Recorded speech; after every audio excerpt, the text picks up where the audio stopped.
ผู้เฒ่าที่คือเขี้ยวเขาแถวตามสกอนสีนั่งถือเดียวบ้านเน่าไม่ผู้เฒ่าเฒ่าบ้านเน่าไปพูดไปใช้ไปพูดว่าไปคนหมูเจ็ดมานั่งกระทานให้ดูแผลเนี่ยเขานี่ผมออกงานอยู่ได้ที่มานั่งกองโมปฏิบัติป่านั่นไปนั่งไม่ดีไปว่าไปเฒ่าว่าไปพูดผมยังเป็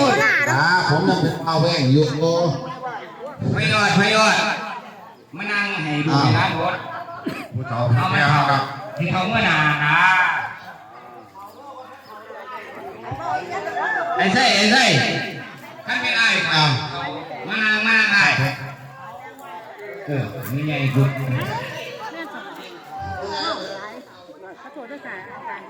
พระเจ้าผู้เฒ่าพระแม่เฮาเด้อผู้เฒ่าไม่ใหญ่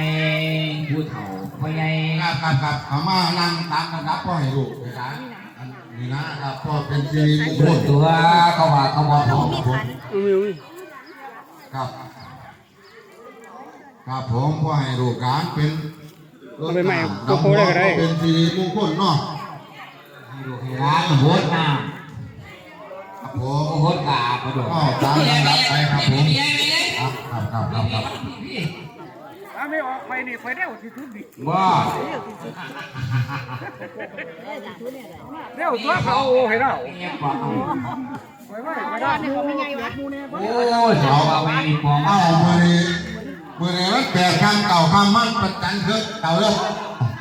อาจารย์ดีอีกครั้งแน่ใครไม่ได้ทำไปนี่เด้อพวกท่านแน่ถ้าทำไปแน่พูดอะไรไม่ใช่เด้อไอ้เพื่อนเข่าดูบ้าเด้อพูดเอาผ้าทุกไปได้บ้านไอ้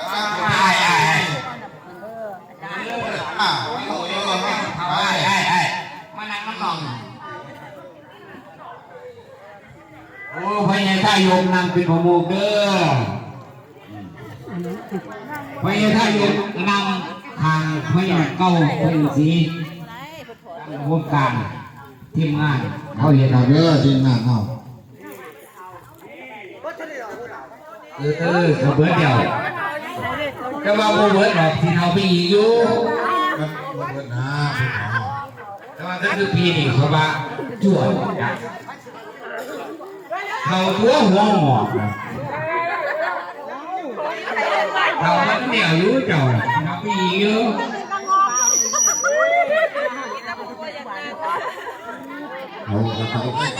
ยังนุ่มพื้นบาถึงไงเยาน่ะเยาไผ่เยามาคอนแท้ไหม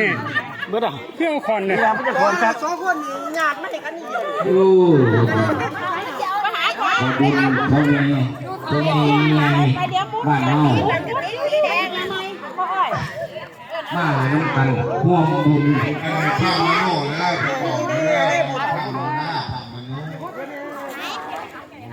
ข้าวมันหนาวมันหนุ่มชัวอ้าวไปเราไปกินสวนสาอธิษฐานเราเด้อดูร้านพ่อใหญ่แม่ใหญ่อายน้องฮงผู้ขาผู้ขาหนา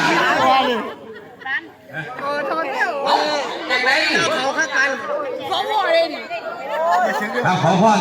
จากผู้สูงอายุนะครับผู้บาอาจารย์นะครับถึงขั้นหนึ่งในพุทธศาสนาของเราครับแต่ก่อนนี้มีอยู่ศรีลังกาครับในศรีลังกาเลยอันเดียทำคอยเจดีย์สร้างนะครับบางทีนำเผยแผ่ศาสนาพุทธนะครับอย่างเขามาในสยามประเทศของเรานะครับจะมีการคอยเจดีย์สร้างนี่รถ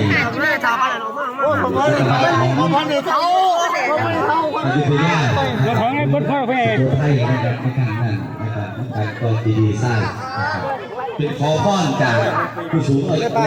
ผู้บาอาจารย์นะครับในปฐมบทนะครับเพิ่นมาการก่อเจดีย์สร้างนี่ครับคือการรำลึกถึงในพระพุทธศาสนาของเรานะครับคือพระสัมมาสัมพุทธเจ้านะครับ ครับแต่ขอบคุณจากพระสงฆ์นะครับผู้เป็นรักษาศีล